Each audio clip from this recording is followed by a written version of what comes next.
relaxante. On reste sur une chaîne consacrée à l'ASMR, donc voilà, il y aura quand même pas mal de triggers pour essayer de vous relaxer, de vous détendre. Alors, le jeu, c'est tout simple. Donc c'est un jeu de cocktail games. Voilà, donc des jeux pour tous. Hop, donc le but du jeu, ça va être très simple. Obtenir le plus grand nombre de points en construisant devant soi la ville la plus heureuse. Le bonheur d'une ville sera égal au nombre d'habitants, donc représenté par les personnages en vert, multiplié par le nombre de cœurs. Alors on a également deux modes, le mode familial et le mode expert. Le matériel, on a 30 pièces, donc 20 pièces de 1 et 10 pièces de 5.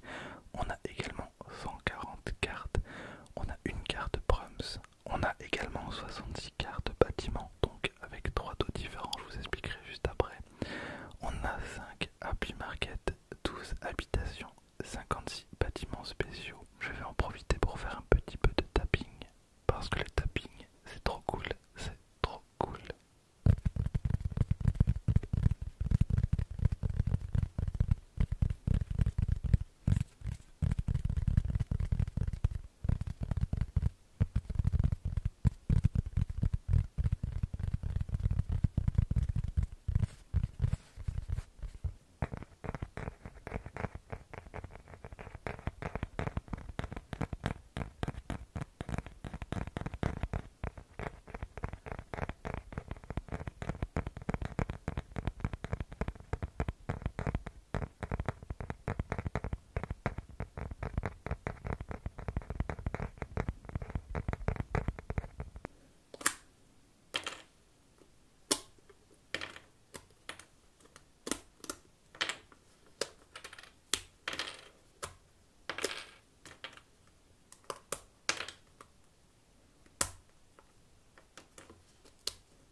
Voilà, donc moi je vous retrouve maintenant après plusieurs minutes.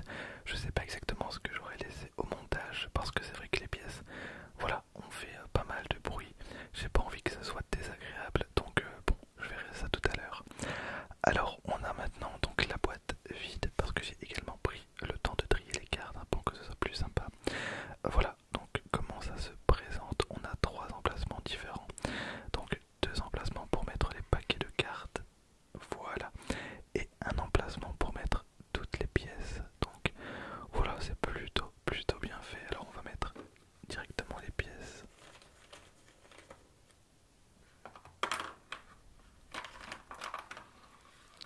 Voilà, à l'intérieur. Alors en parlant de pièces, je pense pas que je vous ai dit combien le jeu coûtait. Alors c'est extrêmement abordable. Le jeu coûte entre 15 et 20 balles. Je pense que c'est maximum 18, mais j'en suis absolument pas sûr. Moi je l'ai payé, je pense 15,99 €. On passe maintenant à la présentation des cartes. Alors on a la petite carte Prums avec le petit rappel phase de revenu. Donc chaque fois qu'on fera un tour, alors je me rappelle plus si c'est un tour anti-horaire ou horaire, bref ça change pas grand chose. Mais non c'est horaire, c'est horaire. Donc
chercher des cartes dans ce paquet là parce que vous n'aurez pas l'argent pour acheter le bâtiment.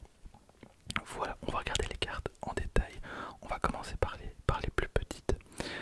Voilà, et à savoir qu'il n'y a pas de cartes violettes dans les plus grosses cartes. C'est un petit peu les cartes les plus rares. Voilà, je vais vous montrer. Donc il y a deux cartes différentes à chaque fois. Voilà, comme quoi il y a des cartes dans toutes mes vidéos, hein, c'est terrible. Alors on commence avec la carte fleuriste, donc qui coûte 3, mais qui chaque tour rapporte 1 et en fin de partie donc vous aurez un cœur. Je le rappelle, pour gagner la partie, c'est tout simple, on multiplie le nombre de cœurs par le nombre d'habitants. Voilà, donc là pour 3 vous avez le fleuriste, alors vous avez deux cartes à chaque fois. À savoir que vous ne pouvez pas posséder deux fois la même habitation. Voilà, vous ne pouvez pas avoir deux fleuristes dans votre village. La partie s'arrête, parce que ça je ne l'ai pas dit, mais la partie s'arrête lorsque un joueur a 10 habitations dans sa ville. Voilà, donc la partie s'arrête quand vous avez 10 habitations. À partir de ce moment-là, on finit le tour et on procède au décompte, enfin au calcul. Donc ici on a une pâtisserie donc, qui coûte 3, qui rapporte une pièce d'or et un cœur, donc pareil que le fleuriste. Ensuite on a l'épicerie qui est moins chère mais qui ne rapporte qu'une pièce. Alors en début de partie c'est beaucoup mieux de focus les pièces pour pouvoir acheter d'autres cartes et essayer d'avoir des cartes peut-être plus intéressantes dans les autres paquets. On a également la librairie, voilà donc pour 3, mais la librairie rapporte un personnage, voilà donc un habitant qu'on a deux fois. Je vais pas dire qu'on a deux fois chaque carte, hein. Je pense que vous l'avez très bien compris, mais en gros ça va être ça tout le long. On a la banque qui rapporte une personne et une pièce évidemment. On a le magasin de chaussures, donc 2 et une pièce. Bon après voilà, je vous laisse regarder, hein. Donc on a le commissariat. Et là on passe donc dans les bâtiments bleus. Alors tous les bâtiments ont un symbole particulier, en tout cas toutes les couleurs de bâtiments. Là on a une sorte de musée qui est représenté, donc vous allez voir c'est très très important pour la suite. Donc la bibliothèque qui rapporte des cœurs, on a l'école qui rapporte des habitants, et donc là c'est des cartes qui ne rapportent pas d'argent du tout. On a le square pour 2. Alors ensuite on a l'usine. Alors l'usine c'est un petit peu particulier parce que vous voyez qu'elle retire un cœur. Par contre elle ne coûte absolument rien quasiment. Elle ne coûte qu'une pièce d'or, donc ça vous permet d'économiser pour le prochain tour. Elle vous rapporte une pièce, mais c'est vrai que ça c'est un petit peu emmerdant. Mais c'est une nouvelle carte, donc de couleur violette, et c'est représenté donc par une, bon, on va dire une usine tout simplement. À savoir que les cartes violettes, hop, alors autant les cartes jaunes, vous avez vu il y en a quand même beaucoup, autant les cartes bleues, il y en a quand même pas mal. Par contre les cartes violettes, dans ce paquet-ci, il n'y en a pas beaucoup.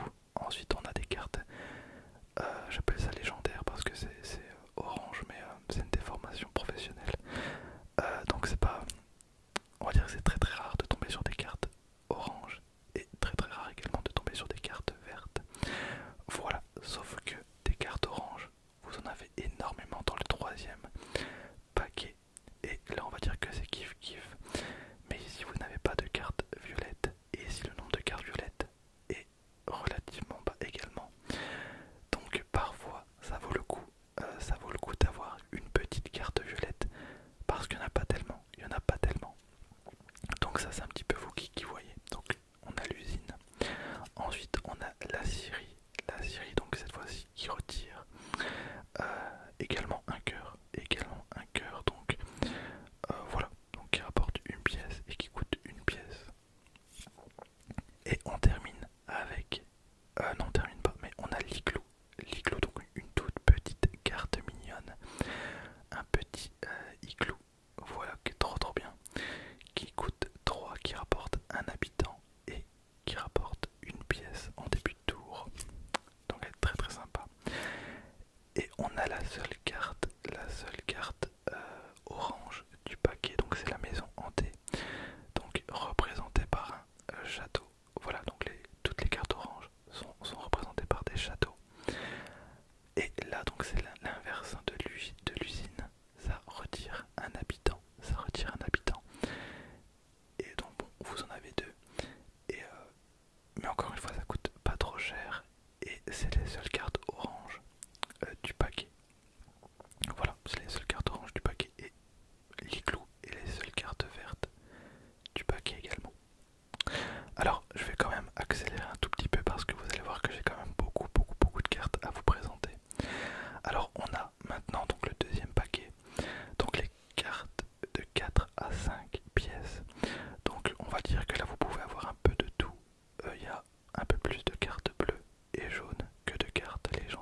défausser une carte du terrain, il ne peut y avoir que 3 cartes sur le terrain. Donc peu importe le tas, il n'y aura que 3 cartes sur le terrain.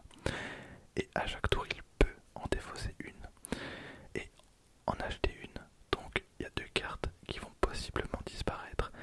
Et plus vous êtes de joueurs, plus voilà, ça peut aller très très vite. Et au final, vous pouvez très bien élaborer votre stratégie et au final vous dire merde, ah il a pris la carte ou il a défaussé la carte que j'avais absolument besoin, parce qu'il y a des cartes que vous allez avoir besoin. Je vous explique encore une fois ça juste après. On a le casino, donc voilà, je vous explique pas un peu le principe. Vous voyez bien les cœurs, vous voyez bien l'argent et le prix de la carte. On a la station de ski, on a le spa, hop je me rapproche, on a le parc d'attractions, on a le zoo, hop, le laboratoire, on a l'unif et on a la cabane, donc la seule carte verte du paquet normalement, oui, totalement. Donc la cabane qui est plutôt sympa, plutôt sympa. Bon, voilà à quoi ressemble un petit peu la mise en place, à savoir que j'ai pas forcément le setup le plus adapté du monde pour ce genre de vidéo, mais c'est pas très très grave. Donc vous remarquez qu'au dessus j'ai rajouté donc des cartes habitation qui elles ne sont pas face cachée. Donc on a les maisons, les immeubles et les résidences de luxe qui vont vous rapporter un certain nombre d'habitants et qui coûtent plus ou moins cher en fonction. Alors maintenant on va passer au truc le plus cool du jeu. Le truc le plus cool du jeu, ce sont les cartes spéciales. Donc on a le club d'aquaponie par exemple qui rapporte 3 cœurs et un habitant. On a le ranch de licorne. On a l'école des sorciers. Alors est-ce que vous avez la ref? Je pense que oui, tout le monde a la ref. On a l'académie de super-héros. On a le magasin de jouets. On a l'ambassade de Mars. La fabrique de rêves. La fabrique de bonbons, donc qui rapporte 3 cœurs. 3 pièces, pardon. On a le parc à dinosaures, donc Dino Park. On a la chocolaterie. On a le QG de chasseurs de fantômes. Et vous voyez, il y a quand même pas mal de petites rêves sur les cartes et c'est plutôt sympa. On a le parking à dragon. Le parking à dragon où vous pouvez garer votre dragon. On a ensuite le bar à chat. Voilà la discothèque. On a le studio de cinéma. On a la piscine olympique à boules. Trop bien, j'ai trop envie d'y aller. On a le labyrinthe. Et on termine par le bateau pirate. Alors vous allez me dire, oui mais comment obtenir ces cartes?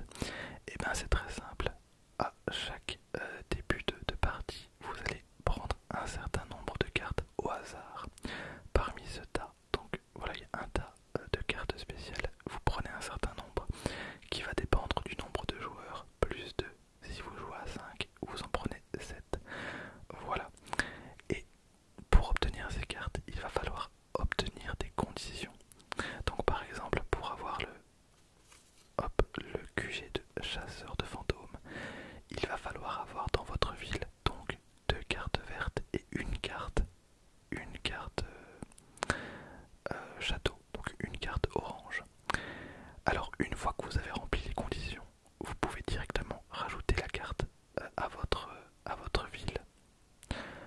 Une chose que je n'ai pas dit, c'est que vous ne pouvez acheter qu'une seule carte par tour, sauf les cartes spéciales.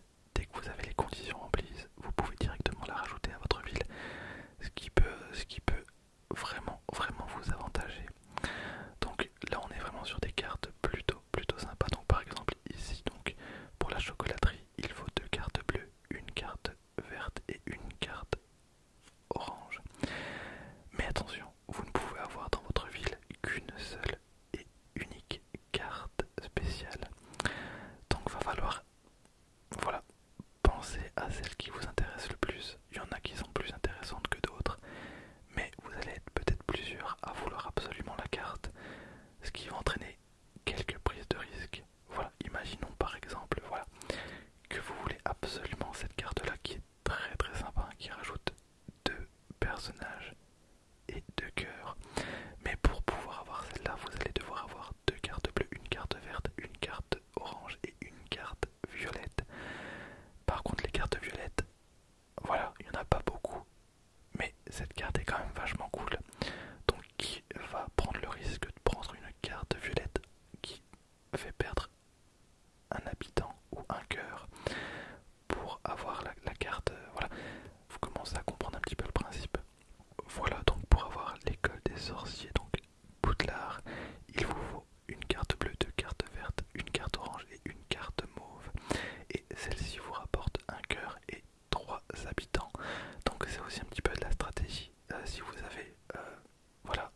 10 habitants mais que 2 cœurs, ça vous fera 20 points.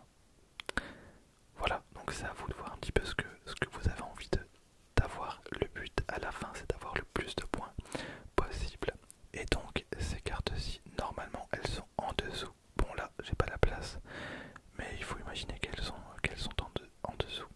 On va maintenant passer à l'explication du mode expert parce qu'il y a encore tout ça comme cartes et elles sont incroyables. Par contre, je vais un peu survoler le mode parce que je pense avoir dit quand même le principal. Si jamais ça vous intéresse, voilà, n'hésitez pas, le jeu coûte 15 balles. Honnêtement, c'est un bon investissement, clairement.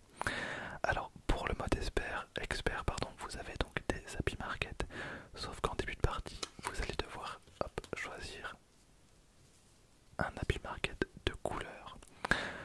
Voilà, donc en fonction du nombre de joueurs. C'est le premier joueur de toute façon qui choisit le premier Happy Market. Alors le premier joueur, je pense que c'est celui qui est le plus heureux. Voilà. Alors, c'est vrai que comme ça, on est tenté directement de prendre la carte légendaire ou la carte épique. Mais en fait, non, parce que ça va se jouer différemment. Donc les cartes rapportent de toute façon, hein, il y a juste une couleur qui représente. Voilà. Et pour les cartes experts, alors pour la version Jap, il n'y a pas de mode expert. Les cartes, elles ont vraiment été faites spécialement pour le marché européen. Et je trouve que le travail est vraiment dingue. Il n'y a pas deux fois la même carte. Les illustrations sont encore une fois trop bien. Alors, les cartes experts vont remplacer les cartes spéciales qu'on a vues juste avant. Donc, vont remplacer par exemple le bateau pirate. Bateau pirate qui rapporte 3 pièces et un habitant. Là, ça va être différent. Il va y avoir des effets de cartes. Voilà, par exemple, la salle de jeu d'arcade. Avant la phase de revenu, 2 pièces s'il vous reste de l'argent. C'est plutôt bien en début de partie. Mais pour avoir la carte, il faut posséder une carte jaune, 2 cartes bleues et une carte verte. Voilà. Et ça va être ça tout le long. Donc par exemple, pour avoir le marché bio, donc une pièce par duo. Attendez, hop. Au moment d'avoir cette carte, on va obtenir une pièce par duo, donc de cœur et d'habitants dans votre ville. Si vous avez 5 habitants et 4 cœurs, vous obtiendrez 4 pièces. Ça peut vous lancer si vous avez besoin de meilleures cartes par exemple. On a le billard, donc une pièce par couleur différente avant cette carte. Et donc pour l'avoir, il faut 2 marchés, donc 2 cartes jaunes, une carte bleue et une carte verte. Bref, vous avez compris, on a le Sphinx. En fin de partie, copier la carte rouge d'un adversaire ou d'un piocher au hasard. Voilà, c'est un petit peu à double tranchant cette carte. Je pensais que j'allais gagner avec cette carte et pas du tout. On a le Big Ben. Si vous n'achetez rien à votre tour, gagnez 8 pièces d'or. C'est énorme, c'est vraiment sympa. Mais vous passez un tour. Bref, je vais pas vous lire tous les effets. Donc on a le bowling. Voilà, on a le Parthénon. La statue Moai. La statue de l'île de Pâques. On a la pyramide de Khéops. On a la place rouge. On a la statue de la liberté. Alors qui rapporte des cœurs de ouf, la statue de la liberté. Ensuite on a, comment s'appelle ce bâtiment, ah oui, bah c'est la tour Eiffel. Je troll évidemment. Donc on a la tour Eiffel, on a le jardin japonais, on a le pont du Golden Gate, le Machu Picchu, Stonehenge, la galerie d'art. Alors on a la tour de Pise. Alors un truc que j'ai pas dit, c'est que vous voyez les effets avant d'acheter les cartes. Donc vous savez totalement faire une petite stratégie. Alors je vous parle de stratégie, mais on est vraiment sur des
si vous n'avez pas compris, tout tient dans ce petit fascicule. Voilà, le mode familial est très très bien expliqué. Voilà à quoi doit ressembler un petit peu la zone de jeu. Voilà. Et encore une fois, tout est très très simple. Tout est très très simple. Vous avez toutes les règles. Voilà. Avec les phases d'action, on a la fin du jeu et le mode expert qui est expliqué, donc conseil. Et la meilleure aide de jeu, donc préparation, habitation, une carte de moins que le nombre de joueurs dans chaque paquet, bâtiments spéciaux, 2 cartes de plus que le nombre de joueurs, pour chaque joueur, un happy market et 2 pièces, tour de table, à phase de revenu, les joueurs prennent simultanément la somme de leurs pièces en fonction du nombre de pièces que vous avez sur vos bâtiments. Ensuite on a la phase B. À son tour de jeu, chacun effectue les actions suivantes. Optionnel, défausser une carte de la zone centrale. 2. Compléter à 3 cartes la zone centrale. Il doit toujours y avoir 3 cartes au centre. 3. Alors, soit acheter un bâtiment, soit acheter une habitation, soit ne rien acheter et gagner une pièce. Voilà, ça je l'avais pas dit. Et optionnel, prendre un bâtiment spécial. Donc un par joueur maximum. Alors rapidement, une petite anecdote concernant les bâtiments spéciaux. Je me souviens, une fois j'avais totalement focus un bâtiment spécial que je voulais absolument. Du coup j'ai un petit peu fait mon jeu en fonction de cette carte spéciale. Donc entre temps, il y a des cartes spéciales que j'aurais pu récupérer. Je vous rappelle qu'il y a plus de cartes spéciales que de nombre de joueurs. Voilà, il y en a 2 en plus. Et j'aurais pu prendre une carte, mais je l'ai pas prise parce que je voulais l'autre carte. Sauf que l'autre carte, quelqu'un l'a prise avant moi. Bon, ça m'a un petit peu embêté, mais c'est pas grave parce que j'avais toujours l'autre carte que j'aurais pu prendre. Sauf que du coup, non, quelqu'un d'autre a pris mon deuxième choix. Et au final, je me suis retrouvé avec presque aucun choix. Il restait 3 cartes sur la table. J'étais le dernier à ne pas avoir pris de carte spéciale. Donc j'ai pris celle, je pense la seule que je pouvais prendre par rapport au bâtiment que j'avais. Et ce qui a changé un petit peu le cours de la partie. Donc vraiment rien n'est joué jusqu'à la fin et c'est plutôt sympa. Alors la fin du jeu. Dès qu'il y a 10 cartes devant un joueur, on termine le tour de table. Rappel, jamais 2 cartes du même nom dans une ville. Voilà, je pense que j'ai fait mon taf. Alors je gagne absolument rien à vous faire ce genre de vidéo parce que c'est vraiment un public de niche. Mais honnêtement, si vous en avez marre de jouer toujours au même jeu, genre au Monopoly, au Cluedo, bref, en vrai il y a vraiment des pépites au niveau des jeux de société. Et encore une fois, c'est un jeu qui coûte 15 balles, c'est tout bête, et pourtant, voilà, c'est tout simplement un coup de cœur de mon côté. Donc j'espère que la vidéo vous a plu. Moi je vous dis à très bientôt, évidemment portez-vous bien, et à la prochaine. Salut tout le monde, salut, salut, salut, salut, salut, salut, salut, salut, salut, salut.